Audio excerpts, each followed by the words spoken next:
Remue ménage. Remue ménage.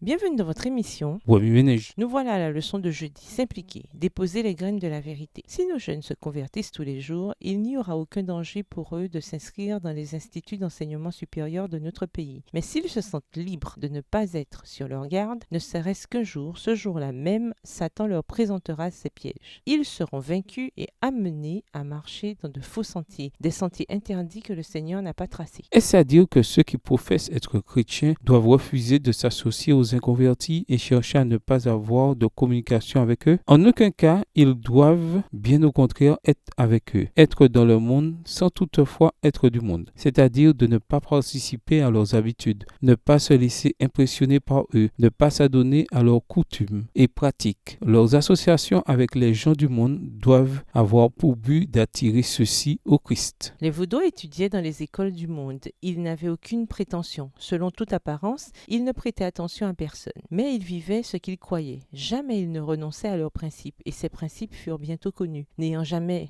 rien vu de pareil, les autres étudiants se mirent à se demander « Qu'est-ce que tout ça veut bien dire? Pourquoi ne peut-on pas inciter ces hommes à renoncer à leurs principes ?» Pendant qu'ils réfléchissaient à cette question, ils les entendaient prier dans leur chambre, non pas à la Vierge Marie, mais le Sauveur, qu'ils considéraient comme le seul médiateur entre Dieu et les hommes. Les étudiants mondains étaient encouragés à en découvrir davantage. À mesure qu'on leur racontait l'histoire simple de la vérité telle qu'elle est en Jésus, leur esprit la saisissait. Il y a ceux qui, après s'être établis, enracinés et fondés dans la vérité, doivent entrer dans ces institutions en tant qu'étudiants. En gardant les principes vivants de la vérité et en observant le sabbat, ils auront l'occasion de travailler pour le maître en déposant les graines de la vérité dans les esprits et les cœurs. Sous l'influence du Saint-Esprit, ces graines germeront, porteront du fruit pour la gloire de Dieu, qui aboutira au salut des âmes. Il n'est pas nécessaire que les étudiants aillent dans ces établissements d'enseignement pour être éclairés sur les sujets théologiques, car les professeurs de l'école doivent eux-mêmes devenir des étudiants de la Bible. Aucune controverse ouverte ne doit être lancée. Il ne faut que donner l'occasion aux autres de poser des questions sur les doctrines bibliques et la lumière jaillira dans de nombreux esprits. Un esprit d'investigation sera réveillé. Extrait de Selected Messages, volume 3, Washington DC, Review and Herald, 1980, chapitre 26, page 231, 233, 234, écrit par Ellen G. White. Remue ménage, suite à l'étude de Daniel 3, en quoi ce chapitre s'applique-t-il dans votre vie? Quelles sont les applications pratiques que vous pouvez faire à l'école, à la maison, au travail et à l'église? Révisez le passage à mémoriser. En quoi s'applique-t-il à votre vie cette semaine? Au revoir. Et à demain si Dieu veut.